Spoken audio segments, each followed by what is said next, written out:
ఇందులో ఎంత కష్టపడ్డాడు అనేది ఆహ్, నేను చెప్పాల్సిన అవసరం లేదు. ఆడియన్స్ ఆల్రెడీ వాళ్ళ క్యారెక్టర్ ద్వారా ఆహ్, వాళ్ళే గుర్తించారు. వాడు ప్రతిరోజు అలసిపోయి ఇంటికొచ్చి నీరసించి అలా కూర్చున్న ప్రతిసారి నాకు మా నాన్నగారు నాతోటి ఏమన్నారో, నన్నేమనేవారో అది గుర్తుకొచ్చేదనమాట. అంటే 'దొంగ' అనే సినిమాలో 8 అంతస్తుల ఒక హోటల్ పైన పారాపెట్ వాల్ మీద నేను రోల్ చేస్తూ వెళ్ళినప్పుడు కింద స్లిప్ అయితే మాత్రం ఇది ఇప్పట్లా వైర్లు, ఈర్లు ఇలాంటి సేఫ్టీ డివైస్‌లు ఏమి లేవు. మొండితనంతో చేయటం అనమాట. అట్లాగే ట్రైన్ కింద పడుకొని 'గోండా' సినిమాలో వెళ్తుంటే ఒక 3 ఇంచెస్ ఎవేగా బాడీ గాని లూజ్ అయితే కంకరాలు కొట్టుకుపోయేవి. నా బలంతోటి ఉండాలి తప్ప ఇంకో హార్నెస్ గాని, అది గాని లేదనమాట. ఇవన్నీ మా నాన్నగారు దగ్గర నుంచి చూసి ఇంటికొచ్చేసి చాలా బాధపడేవాళ్ళు. తిట్టేసాడు. కోపంలో బాధ ఎలా ఉంటుందంటే బూతులు తిట్టేసేవారు. "ఇలా చేయాలా?" అయ్యో! అంటే అదో కొంచెం చెప్పకూడదని కొంచెం అలా తిట్టేసేసి ఆయన చేసేవారు.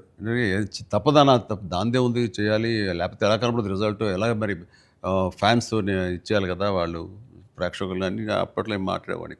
లేదురా రేపొద్దున నీకు కొడుకు పుట్టి అప్పుడు ఇంకా చిరణ్ పుట్టలేదు ఆ టైంకి. నీకు కొడుకు పుట్టి వాడు యాక్టర్ అయ్యి, హీరో అయ్యి వాడు ఇలాగే కష్టపడుతున్నారు అప్పుడు తెలిసొస్తరా మా ఫీలింగ్స్ ఏంటో నీకు అనేవాళ్ళు. నిజంగా నీ పెద్ద సినిమాకి చేసి వాడు అలసిపోయి వచ్చి కూర్చుని ఈ మణికట్టు దెబ్బ తగిలిందని గానీ, కంటి మీద దెబ్బ తగిలి రక్తం ఇది ఇచ్చింది. దానికి కుట్లు పడ్డాయన్నప్పుడు కొంచెం ఒక హాఫ్ ఇంచ్, క్వార్టర్ ఇంచ్ కిందకెళ్తే కంటి గుడ్డేమవుతుందో అనే పరిస్థితి అన్నీ తెలిసినప్పుడు మాత్రం బాధపడి వ్యక్తం చేయబోయాను. నాకు మా నాన్నగారి మాట గుర్తుకొచ్చింది.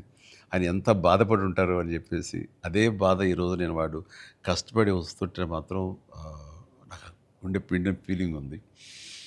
అయితే సినిమా చూసిన తర్వాత కొన్ని కొన్ని ఎపిసోడ్స్ గురించి చెప్పాల్సొస్తాయి. ఇందులో ఇంటర్వెల్ నుంచి మాత్రం సినిమా మనిషిని కట్టిపడేసింది ప్రేక్షకుడిని. తారాస్థాయికి తీసుకెళ్ళిపోయింది.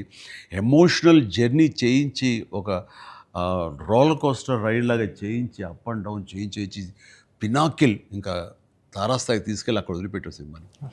ఆటిల్లో ముఖ్యంగా చెప్పాలంటే హాస్పిటల్ సీన్ బుచ్చి సార్. నా భూతో నా భవిష్యత్తు.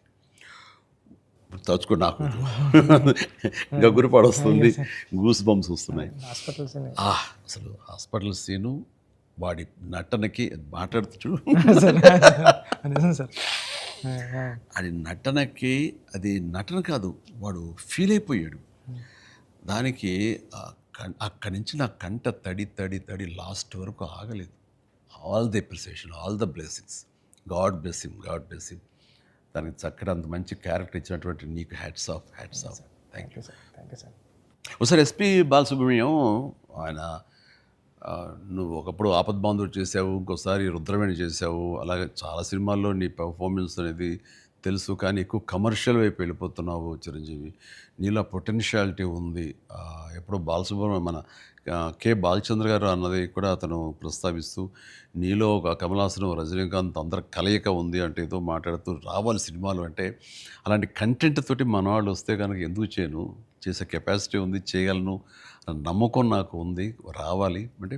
నువ్వు చేయలేనిది చూడండి ఏం లేదు అని అన్నప్పుడు నాకు అవకాశాలు రాని టైంలో హిందీలో ఒక డంగల్, ఒక చెక్ దే వచ్చినప్పుడు వాళ్ళ పెర్ఫార్మెన్స్ అది చూసినప్పుడు ఇలాంటి కదా నాకు కావాలని కోరుకున్నాను. కానీ అలాంటి కంటెంట్ తోటి డైరెక్ట్లో వస్తేనే కదా మనకు ఏదైనా ఛాన్స్ అవకాశం ఉండేది. అలాంటి వచ్చినప్పుడు ఆ సినిమాకి ఇప్పుడు ఈ సినిమా కూడా అలాంటి స్పోర్ట్స్ నేపథ్యంలోనే వచ్చింది. ఆ సినిమాల్లో దంగల్ తీసుకుందాం. అది ఫ్యామిలీ ఎమోషన్ అది. అండ్ కుస్తీకి సంబంధించిన, రెజ్లింగ్‌కి సంబంధించిన ఫ్యామిలీ ఆడబిడ్డలు వాళ్ళ ఇంటర్నల్ డ్రామా గుండెని కట్టిపడేస్తది, పిండేస్తది. అండ్ ఈ నీ సినిమా ఈ పెద్ది వచ్చేసరికి రస్టిక్ స్పోర్ట్స్ డ్రామా అండ్ అవేర్నెస్‌ని మోటివేట్ చేస్తూ ఒక రకమైన ఎడ్యుకేటివ్ ఫిల్మ్ ఇది. ప్రతి ఒక్కరికి, ప్రభుత్వాలకైతేనేవి, చిన్నపిల్లలకి, తల్లిదండ్రులకి, ప్రేక్షకులకి అందరికీ ఒక అవేర్నెస్ ఆలోచింపచేసే సినిమా ఇది. అందుకని అవి క్లాసిక్ స్పోర్ట్స్ డ్రామాలైనా ఇది రస్టిక్ ఒక గ్రామీణ నేపథ్యంలో ఉండేటటువంటి మట్టి కథ, మట్టి గేమ్స్, మట్టి మనుషుల కథ ఇది. అందునే దీనికి ఎక్కువ లాంజివిటీ ఉంటుంది. దీనికి ఎక్కువ ఆదరణ ఉంటుందని నేను నా భావన. అండ్ దట్ వే ఇలాంటి కథ చరణ్ రావటం అనేది నేను మిస్ అయింది, చరణ్ పొందాడు. కాబట్టే ఆ అవకాశం వచ్చింది కాబట్టే కొంతమంది చిరంజీవిని మించిన వాడు చరణ్ అంటున్నారు, ఒప్పుకుంటున్నాను మనస్ఫూర్తిగా. కానీ ఒక తండ్రిగా గర్వంగా ఉంది, ఒక నటుడిగా కొంచెం కష్టంగా ఒప్పుకోవాల్సి వస్తుంది. చాలా బాగా చేసేవారు ఆ చరణ్, లవ్ యూ. గ్రామీణ వాతావరణం ఈ నేపథ్యంలో కథల్లో కోర్స్ మీ గురువు గారు సుకుమార్ పెట్టింది పేరు. సుకుమార్ సినిమా రంగస్థలం కానీ ఇప్పుడు ఈ సినిమా పెద్ద ఇది చూసినప్పుడు నాకు కోర్స్ నిన్న మొన్న చనిపోయారు, దివంగతులయ్యారు భారతిరాజా గారు. కొద్ది రోజుల క్రితం నేను భారతిరాజా గారు కూడా ఈ బుచ్చి సుకుమార్ లాగానే ఆలోచిస్తారు ఆయన. 16 వయదునీళ్ళ దగ్గర నుంచి మొదలు మర్యాద కానీ ఇలాంటి సినిమాలన్నీ, నా ఆరాధన సినిమా ఇవన్నీ కూడా చూస్తాను. నేను వాటి డిస్కస్ చేసుకుంటున్నాను. ఆ 2 డేస్‌లోనే నిన్న మొన్న ఆయన చనిపోయారని తెలిసిన ఇది డ్యూ రెస్పెక్ట్ ఆయనకి మనస్ఫూర్తిగా మనం ఆయన ఆత్మశాంతి చేకూరాలని ఈ సందర్భంగా కోరుకుంటున్నాను. అండ్ ఆయన ప్రస్తావన ఎందుకు వచ్చిందంటే అలాంటి సినిమాలకు ఆయన పెట్టింది పేరు. అదే రొమాంటిక్ సినిమాలు అవని, లేకపోతే drama Avani, family drama Avani, and very good ఆయన. ఆయన గ్రౌండెడ్. అలాగా మళ్ళీ సుకుమార్ గారు, మీరు మన తెలుగులో అంత గ్రౌండెడ్ ఫిల్మ్స్ తీస్తుంటారు. మరి మీ ఆలోచన అవి కానీ రస్టిక్గా ఉంటాయి, రూరల్గా ఉంటాయి, గ్రామీణానికి సంబంధించినవి ఉంటాయి.